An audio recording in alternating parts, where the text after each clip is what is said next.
So here we are again. It's Dave Dollinger, attorney at law, and Jonathan Pecora of the Jonathan Pecora and the Pecora team at Keller Williams Realty. Today we're just highlighting quickly the process of the sale of a home. We're taking a big broad overview to give you some general sense of how the process works and what affects the timing of it, and generally what some of the things cost involved. So first of all, we send out an email. Jonathan, the first step of the process of selling your home is Jonathan does a contract. You sign the contract, Jonathan sells it to us, sends it to us. That contract is subject to our attorney approval, okay?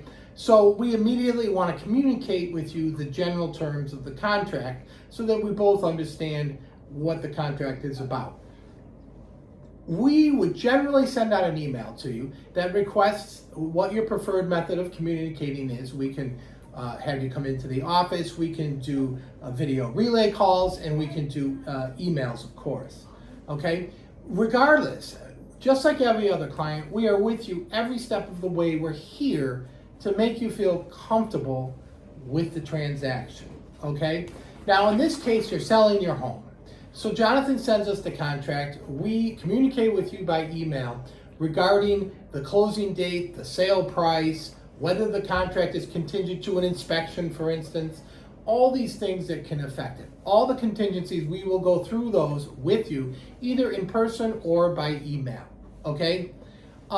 With a sale, the contract requires you to provide certain documents to the buyer's attorney for their review.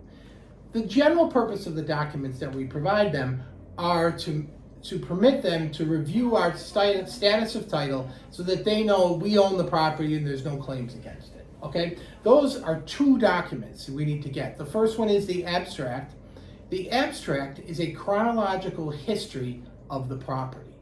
Starts with a piece of land in 1880, sees all the land split up, all the way until it comes down to your house with your predecessor and title showing as in the deed into you when you purchased it. The other is a survey. You may remember the survey when you bought your property. It is a map of what is on the property and what is very close to the sides of the property. It's an actual map that just like you're coming from above and shows what's there and what's not there. So we provide those, we obtain those documents, and we provide them to the buyer's attorney. Now, the abstract and the survey are pretty much, the abstract, the survey, and the financing drive the timing of the transaction. The abstract takes between 30 and 45 days, the survey about the same period of time. The banking is really up to your buyer to go and get their bank approval so we can close. The abstract and the survey each cost approximately $500. We get them for you. We send them over to the seller's attorney for their approval.